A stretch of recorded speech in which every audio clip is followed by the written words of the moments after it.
시편의 저자들의 그 고백을 우리가 요즘 새벽기도 시간에 이렇게 보고 있는데요. 그들은 한결같이 생전에 여호와의 집에 거하며 여호와의 아름다움을 앙망하는 것, 그것이 그들의 소원이었습니다. 이런 마음은 시편 저자뿐만 아니라 많은 경건한 신앙인들도 항상 여호와를 앙망하고 여호와 앞에 거하는 그런 삶을 꿈꾸면서 살아가고 있습니다. 이것은 곧 주님과의 교제의 시간인데요.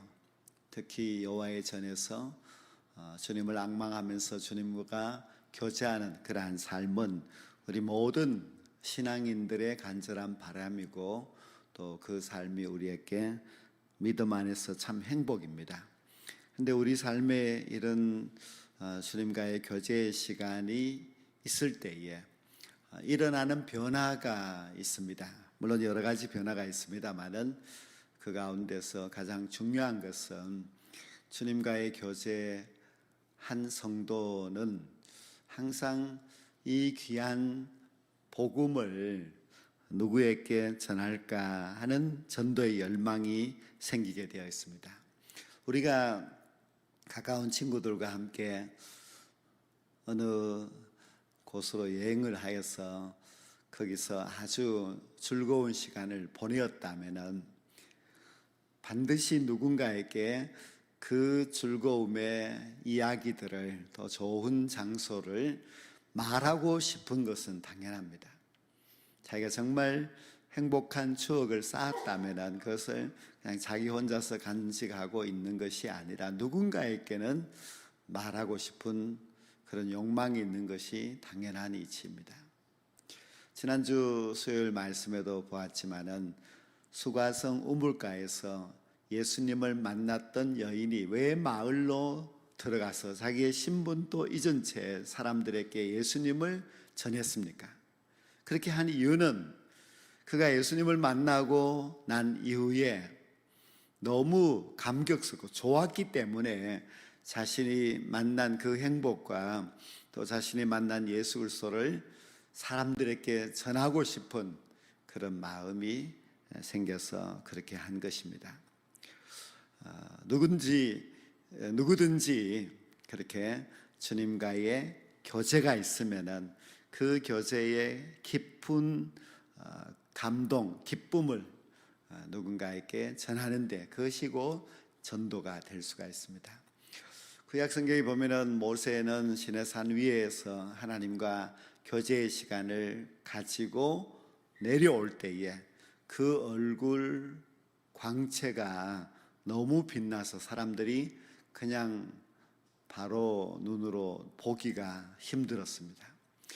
모세는 하나님과의 그 40일간의 교제를 통하여서 그 얼굴이 광채가 날 정도로 굉장한 교제를 통하여서 받은 은혜가 있었습니다. 그런데 우리도 마찬가지로 얼굴에 광채 정도는 아니라 할지라도 주님과의 깊은 교제가 있으면은 사람들이 우리를 보고 뭔가 다르다, 얼굴이 빛난다, 아니면은 당신에게서는 예수의 향기가 난다, 그런 고백을 할 수밖에 없습니다. 우리가 물론 주님과의 교제가 깊지 아니하고 우리의 그 삶이 항상 신앙인이지만은 불신앙자들과 별반 다를 바 없이 그렇게 살아간다면은 그런 느낌을 사람들에게 줄 수 없겠지요. 그러나 우리의 신앙에서 정말 중요한 목표는 우리가 신앙생활 하는 것을, 또 우리가 주님과의 깊은 교제가 있다는 것을 사람들에게 좀 저절로 나타날 수 있도록 하는 것, 그것이 참 중요합니다.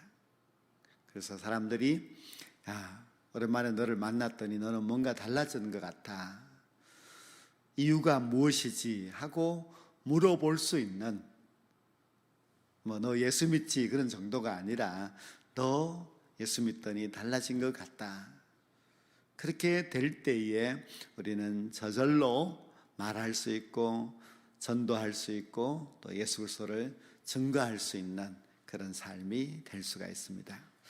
우리가 사회생활 할 때도 주님과의 교제가 깊지 않는 사람들의 특징이 있습니다. 그런 사람들은 항상 이 세상을 바라볼 때에 세상적인 가치관을 가지고 바라봅니다. 직장에 가서 다른 사람들을 보면 어떻게 하면 저 사람은 저렇게 빨리 승진을 했을까? 저 부장을 보니까 정말 부럽다. 나는 저렇게 될 수 있을까? 또 저 사람들은 저렇게 빨리 내 집 마련을 하고 했는데 우리는 언제쯤 내 집 마련을 할 수 있을까? 그렇게 항상 이제 세상적인 가치관을 바라보면서 사람들을 부러워하고 그러면서 스스로 자기 자신이 아무것도 아닌 것처럼 그렇게 실망하고 낙심하고 그렇게 살아갑니다.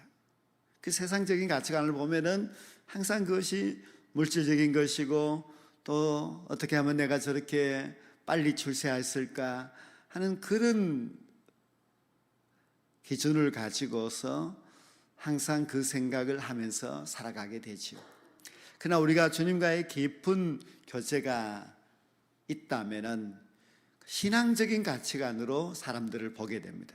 사람들을 볼 때에 저 사람이 직책이 뭔가, 왜 빨리 성공했는가, 나는 어떻게 저렇게 될 수 있는가, 그렇게 보는 것이 아니라 그 사람의 영혼이 과연 구원받을 영혼인가, 그가 예수를 믿지 아니한다면은 그가 어떤 직책을 갖고 있든지 간에 내 눈으로 바라볼 때는 그가 불쌍한 영혼으로 보이게 되고, 그리고 그가 세상적으로 어떻게 화려함과 지위를 가졌다 할지라도 저가 저렇게 살다가 멸망할 것을 불쌍하게 여기고 그 영혼에게 구원을 주려고, 즉 믿지 않는 그들에게 복음을 전하려고 하는 마음, 그것이 바로 이제 신앙적인 가치관을 가지고 세상을 바라보는 그런 사람들의 모습입니다. 그런데 그런 마음을 가지기 위해서는 우리가 예수 그리스도와 깊은 교제가 있어야만 합니다. 우리가 주님과 더 깊은 교제를 나누면 나눌수록 우리 마음속에 영혼에 대한 생각, 또 그들에 대한 불쌍함, 또 그들에게 복음을 전하고자 하는 그런 간절한 열망이 있을 수밖에 없습니다. 우리는 이제 하루의 삶 가운데서도 주님과의 교제가 정말 필요합니다. 아침에 일어나서 단 5분이라도 우리는 주님과의 교제의 시간을 가져야만 합니다. 또 전에도 말씀드렸지만 우리가 무엇이든지 시작할 때마다 우리가 주님께 묵상하는 시간이 정말 필요합니다. 누군가를 만날 때도 그냥 만나지 마시고 하나님 앞에 기도하면서 만나고, 무엇인가 일을 계획하고 시작하려고 할 때도 우리는 주님과의 그 긴밀한 기도의 시간이 정말 필요합니다. 그렇게 주님과 교제가 매일매일 계속되고 더 깊어지게 될 때에 우리는 어떤 것이 신앙적인 가치관인가 하는 것을 알고, 신앙적 가치관을 가지고서 생각하고 또 사람들을 바라보고 더 나아가서 사람들을 구원하고자 하는 그런 전도의 열망을 가질 수가 있습니다. 에베소서 4장 30절 말씀에 보면 성령을 근심하게 하지 말라는 말씀이 나오고, 데살로니가전서 5장 19절에는 성령을 소멸하지 말라는 말씀이 있습니다. 성령을 근심하게 하지 말라, 성령을 소멸하지 말라는 말씀이 다 비슷한 말씀인 것 같지만은 차이점이 분명히 있습니다. 성령을 근심하게 한다 하는 뜻은 우리가 하나님께서 하지 말라고 하는 것을 기어코 불순종하여서 죄를 짓는 것, 그것은 성령을 근심하게 하는 것입니다. 우리 자녀들을 생각한다면 우리 자녀들에게 야, 그거 하지 마 이렇게 했는데도 그 아이가 철이 없어서 또 판단력이 부족하여서 또 나쁜 마음을 먹고 그 일을 기어코 하려고 하면은 부모에게 이제 근심이 되겠지요. 하지 말라고 하는 것을 하려고 하는 거, 성령을 근심하게 하는 것입니다. 그러나 성령을 소멸한다고 하는 것은 하라고 하는 것을 하지 않는 것, 그것은 성령을 소멸하게 하는 일입니다. 예를 들면은 우리가 이제 서울에 가려고 기차를 탔습니다. 그런데 주님과의 교제를 통하여서 영혼을 사랑하고 영혼을 걱정하는 그런 마음이 이제 생겼습니다. 그래서 기차에 내 옆에 앉은 사람에게 내가 한번 전도해 보아야 되겠다 이런 마음을 이제 가졌습니다. 근데 옆에 누군가 탔는데요, 성령은 내 마음 속에서 그래 너가 그렇게 마음을 먹었으니 이제 전도를 해봐야지. 그 성령은 전도하라고 이제 가르쳐 줍니다. 근데 그 성령을 우리가 소멸시킨다고 하는 것은 핑계를 대는 것이죠.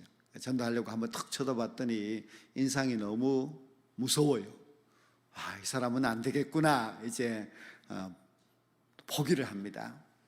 그러다가 내가 그래도 마음을 먹었으니까 무엇이라도 한번 해봐야지 하다가 또 내가 그래도 서울에 가서 할 일이 많은데 괜히 기차에서 이렇게 에너지를 소비하고 하면은 그 복잡한 서울에 가서 오늘 하루 내 볼일을 제대로 하지 못할 수도 있어. 이제 자꾸 변명하고 자기가 전도하지 않는 것에 대하여서 여러 가지로 합리화를 시킵니다. 이렇게 인상이 험하다든지 내가 바쁘다든지 내가 에너지를 소비하면 안 되다 이렇게 하는 그 모든 것은 성령의 감동을 이제 소멸시키는 것입니다.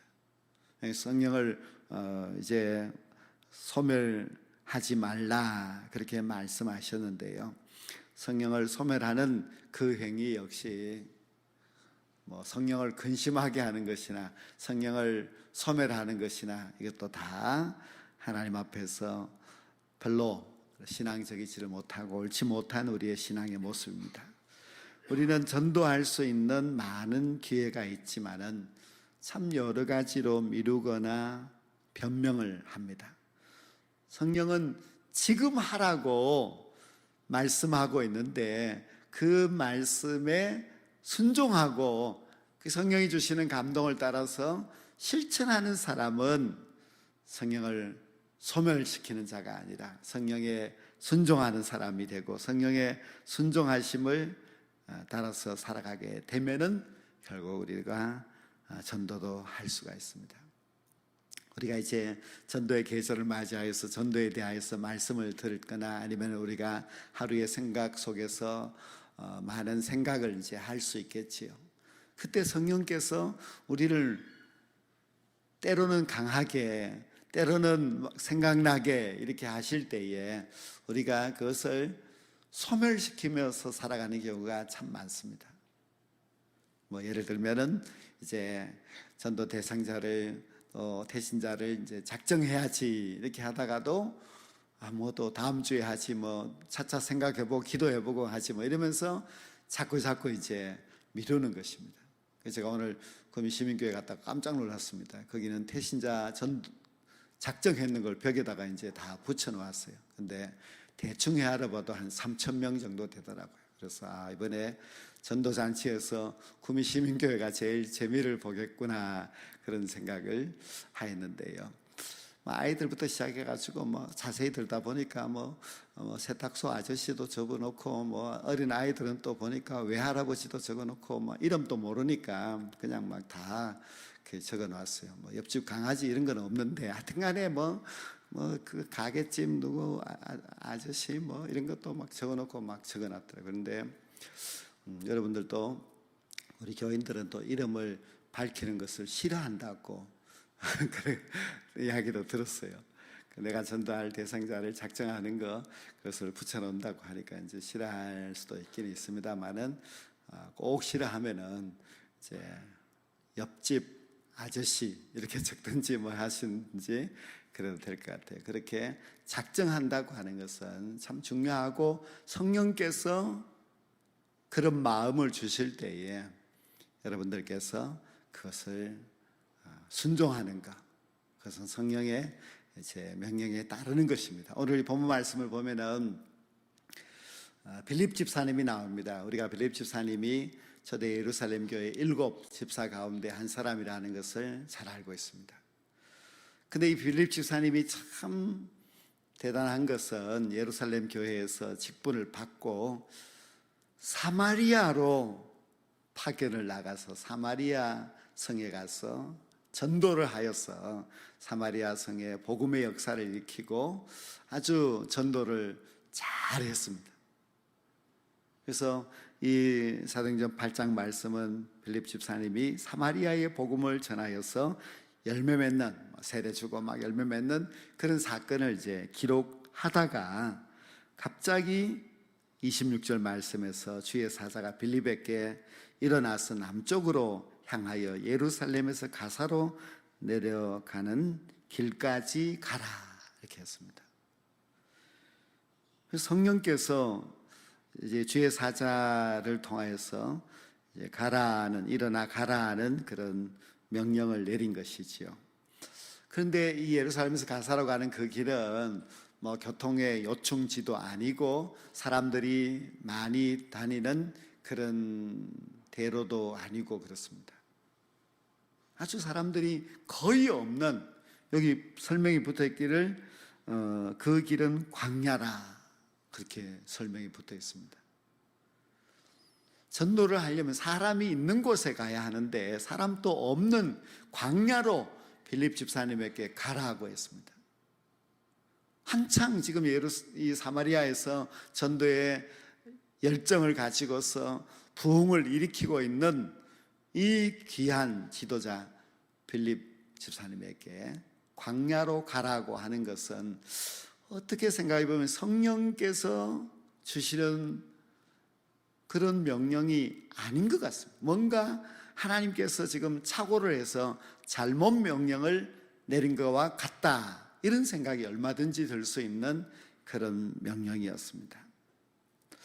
이해할 수 없는 그런 명령이었기 때문에 얼마든지 아닙니다, 하나님 이것은 좀 잘못된 것 같습니다, 거기 가봐도 사람들도 없습니다, 그런데 제가 왜 지금 이 바쁜 내가 거기에 가야만 합니까 하고 얼마든지 거절할 수가 있습니다.